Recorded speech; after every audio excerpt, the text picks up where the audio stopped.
Magandang araw po sa inyong lahat, lalo na sa ating mga pinuno, kawal, kawani at pamilya ng Hukbong Katihan ng Pilipinas. Ako po si Father Dion, ang Post-Catholic Chaplain ng Headquarters and Headquarters Support Group of the Philippine Army. At ito po ang Salita ng Diyos, ang ating gabay.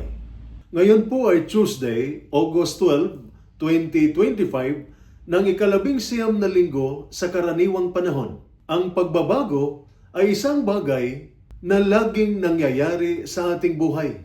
At madalas, ito'y mahirap tanggapin. Minsan, mahirap i-adjust ang sarili sa mga bagong sitwasyon, bagong tungkulin, o sa mga hamon na tila hindi kayang lampasan.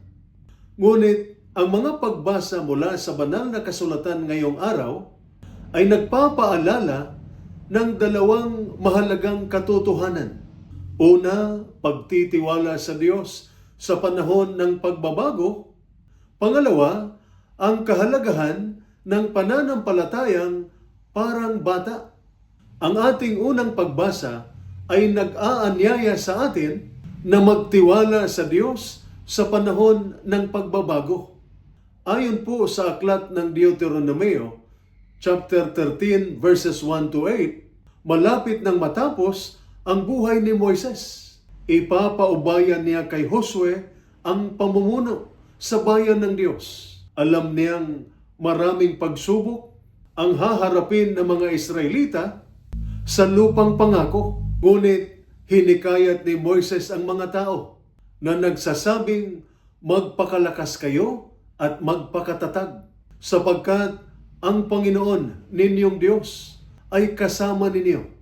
Hindi niya kayo iiwan ni pababayaan sa kabila ng panahon ng pagbabago at kawalan ng katiyakan. Pinapaalala sa atin na lagi nating kasama ang Diyos.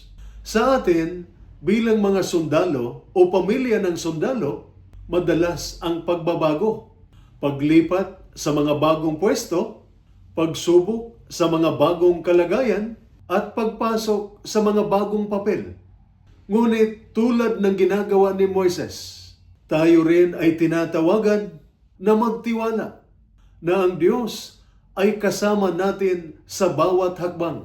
Ang kanyang presensya ay hindi nagbabago. Kaya naman sa mga bagong hamon, magtiwala tayo sa gabay ng Diyos at maglakbay ng may tapang at pananampalataya. Ang ating ebanghelyo naman ay nag-aanyaya sa atin na yakapin ang pananampalatayang parang bata. Ayon sa ebanghelyo ni San Mateo, chapter 18, verses 1 to 5, 10, 12 to 14, tinanong ng mga alagad si Jesus, sino ang pinakadakila sa kaharian ng langit?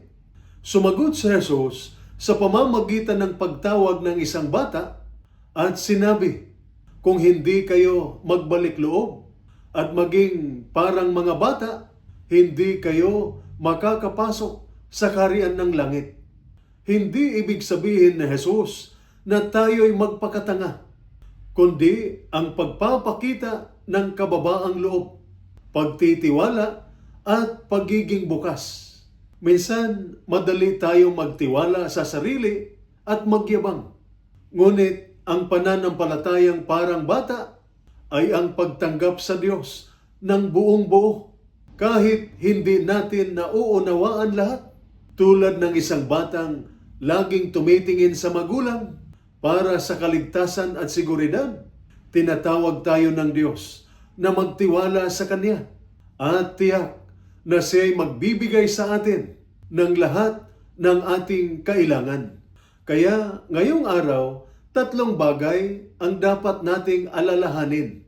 Una, magtiwala sa Diyos sa panahon ng pagbabago, maging sa mga bagong hamon at hindi inaasahang sitwasyon. Katulad ni Moises, magtiwala tayo na ang Diyos ay lagi nating kasama. Pangalawa, yakapin ang pananampalatayang parang bata, ang pagpapakumbaba, pagtitiwala, at pagiging bukas sa kalooban ng Diyos kahit hindi natin lubos na nauunawaan. Pangatlo, maging handa. Handa sa kalooban ng Diyos. At magtiwala na siya ay magbibigay sa atin ng tamang oras para sa kanyang mga plano.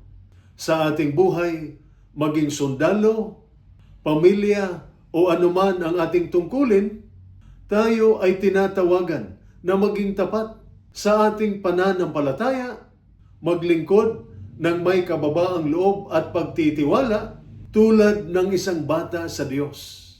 Ito po ang salita ng Diyos, ang ating gabay. Manalangin tayo. Panginoon, itinataas namin sa iyo ang lahat ng aming mga sundalo at kanilang mga pamilya. Bigyan mo sila ng lakas at tapang habang sila'y naglilingkod ng tapat at may pagmamahal. Naway patuloy silang magtiwala sa iyong gabay at pagbibigay na ikaw ay laging kasama nila sa bawat hamon na kanilang hinaharap. Tulungan mo silang mamuhay ng may pusong puno ng pananampalataya, pagmamahal at paglilingkod sa iyo. Amen. At sumainyo at sa inyong pamilya ang pagpapala ng makapangyarihang Diyos, Ama, Anak at Espiritu Santo. Amen.